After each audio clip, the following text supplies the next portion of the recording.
IGN Live at E3 2013. We've seen a ton of amazing games already, but don't be sad if you missed any. Just go to e3.ign.com and we'll be linking all these segments on the live show schedule. Up now, Batman Returns. And I'm not talking about the movie from the 90s. Batman Arkham Origins has a leaner, meaner, and younger Batman, so let's see how old Brucey is shaping up. Holy Naomi, it's Ben. How you doing? Great, how are you doing? Oh my God, I'm a lot better now that you're here. I live to please. Let me tell you, I'm a huge fan of you at Rocksteady. You do a lot of great Batman games. Wait! What? Oh no, this is not a Batman. I can't. That's it. I'm leaving. Batman Arkham Origins. Here you are. You're WB Games Montreal. You're Yes, stepping indeed. out on your own. You're doing this Batman. It's a prequel. Tell me all about it. Sure. So, well, first of all, to start with, you said it. WB Games Montreal. So this is not the Rocksteady take on the universe. This is Montreal's take on the Arkham universe. And clearly, we recognize that we're standing on the shoulders of giants. We're inheriting one of the most beloved, games in modern history as our Right. launching point. And that's both... No pressure. No pressure, exactly. So there is pressure, of course, but it's also a great position to start from because we inherited one of the top-rated games of all time as our launching point. So all of the threefold combat system, the Predator system, the navigation, all of that great core tech is what we started from. And then, of course, we added on top of that our core gameplay innovations, the detective system, which I'm sure we'll talk about a little bit later on. Yeah, we're seeing it right here. We get to walk through the demo and talk to you. Exactly. Our And it's- open world is twice the size. We've got a ton of awesome content in it. It's a really wonderful foundation to start from. And we feel like we've created a story and a game which is not just, worthy of being part of the Arkham franchise, but really stands on its own 2 feet as what we hope fans will agree is a spectacular Batman story and game. So tell me, tell everybody at home, how this comes to be. Yeah. Warner Brothers comes to you. Rocksteady says, we're so busy. Can someone tell the origin story? It's an interesting story, actually. How it came to pass is WB Games Montreal is about 3 years old now. In fact, we celebrated our 3rd birthday a couple of weeks ago. Happy birthday. Thank you very much. We're so proud. And as we started building this studio, we were recognizing that we were attracting more and more senior level, AAA, Unreal Experience developers to the studio. People from Ubisoft and EA and THQ and Eidos. And it suddenly became clear we've got the makings of a very strong core AAA team here.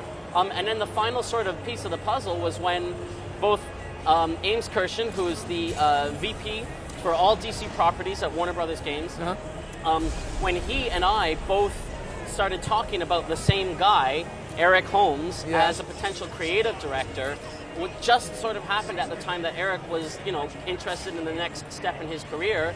He got in touch with me. He and I had known each other for a couple of years, and he said, "Hey, what's going up at Warner?" And I said, "Funny, we should gotta ask." And honestly, like a couple of weeks later, it was a done deal. And so, with that core team in place, obviously there was some current concerns at first about, can they match Rocksteady quality, and can they, can they this and can they that? And I'm biased, obviously, but I'm proud to say that every step of the way we've just been showing ourselves and the organization, and now hopefully the world at large, that we deserve to play in this playground. I mean, definitely at a glance, right? It's not like, what is this? What hackmaster has come in and done this? It looks like the Rocksteady game. Yeah. I like over here in the corner. We were seeing it a second ago.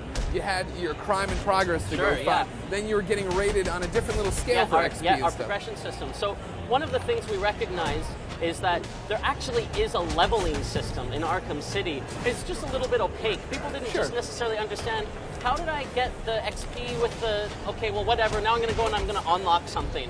And then they would go into the unlock screen, and they would maybe not exactly understand where to invest their points. Should I get ballistic armor, or should I get a backlog upgrade or whatnot? So we wanted to take the progression system and make it much more front and center. Have people understand which gadget upgrade is worth more. Have a tree where they could see and work their way towards the ultimate unlock for the gadget in question. And so that's what these grades are popping up. Exactly. And so the grades show you the XP that you've gotten for a particular challenge based off of the difficulty of that configuration of enemies and how well you did in the fight. Gotcha. So if you have a very difficult enemy configuration and you do really well, you get a ton of XP. You see your XP bar grow, you know that you're that much closer towards your next unlock and therefore the next step on the progression curve. And we think that'll drive people to spend more time in the open world and hang out in the open world and look for fights that push them to advance their abilities as Batman, to further earn the black belt in being Batman as Builds a better bat. Exactly. That's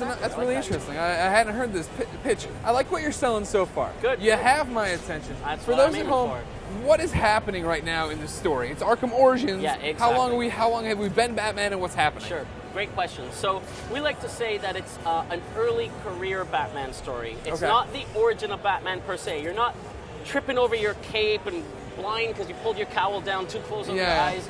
You've been Batman for a couple of years. You know how to fight. You've got your gadgets. You've got a decent handle on the situation. And in fact, up until this point in his career, he's used to being the best. He's fighting pimps and drug lords, drug barons and that kind of thing. He's not really fighting the sort of rogues gallery that you expect of a Batman story. But that all changes on this Christmas Eve. This game takes place on Christmas Eve.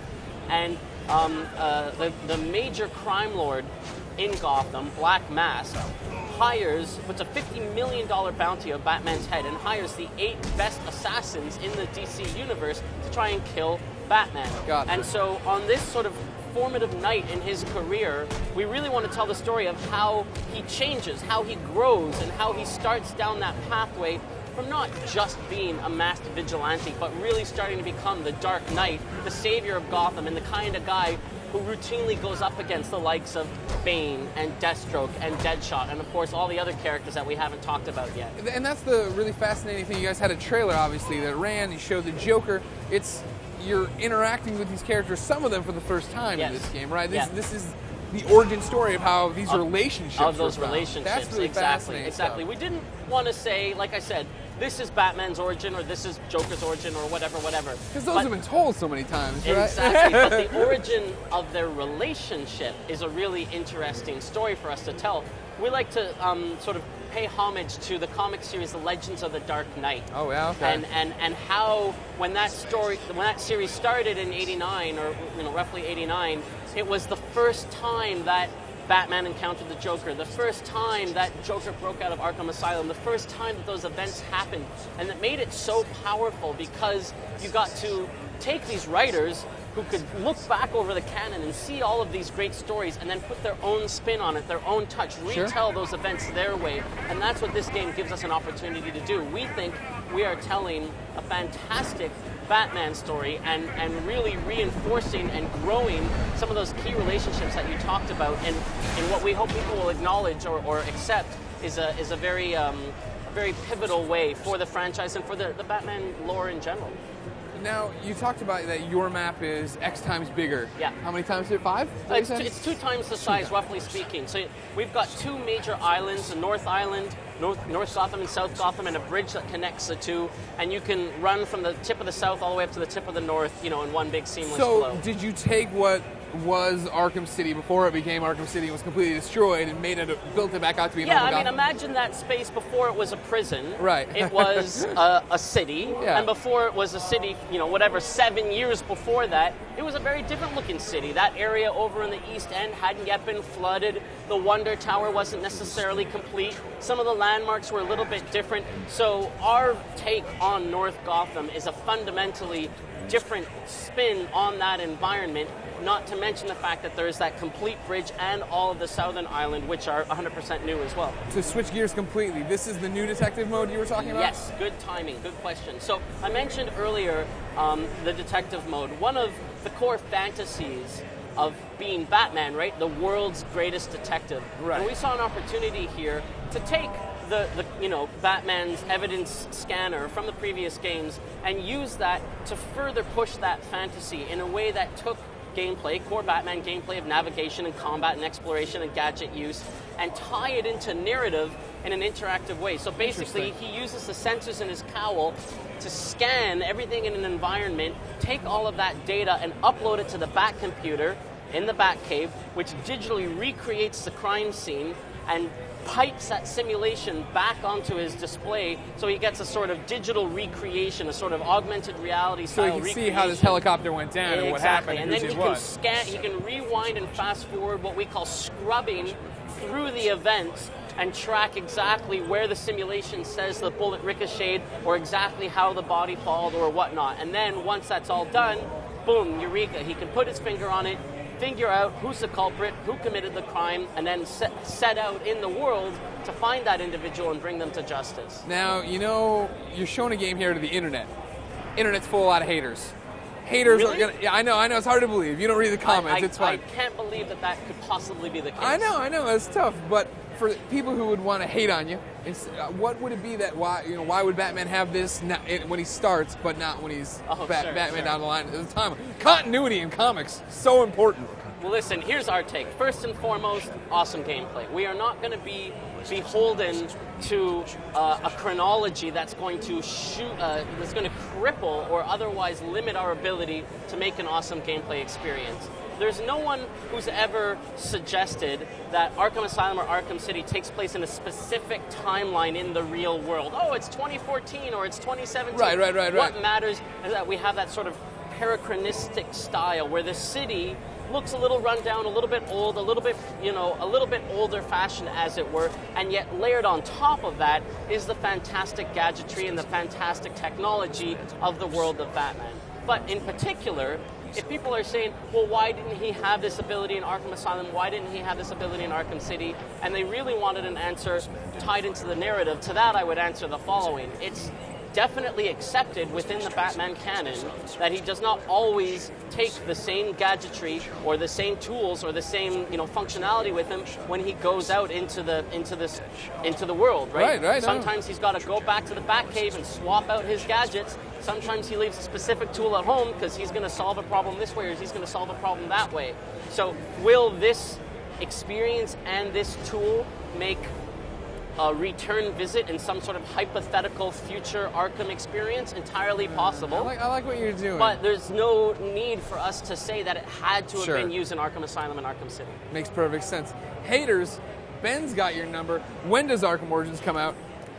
Arkham Origins ships worldwide October 25th on PS3, Xbox 360, PC, Wii U. Of course, there's also the Arkham Origins Blackgate. Looking forward to this Vita. Companion experience on the Vita and the 3DS. We had a really wonderful time collaborating with the guys at Arcane on that one. It's a great opportunity to take our story, sort of continue it in a new setting, some familiar faces, some new faces as well, and also continue that story of this early career Batman before the events of Arkham Asylum. So I definitely recommend people check that one out as well. Oh, great. Ben, thank you so much for your time. It's a pleasure. I'm going to kick it back over to my personal Batgirl, Naomi Kyle. Thank you. Thanks, Greg Miller. Never going to have too much Batman in your life, of course. Certainly not in my life. Right now we have infamous Second Son, so stay tuned.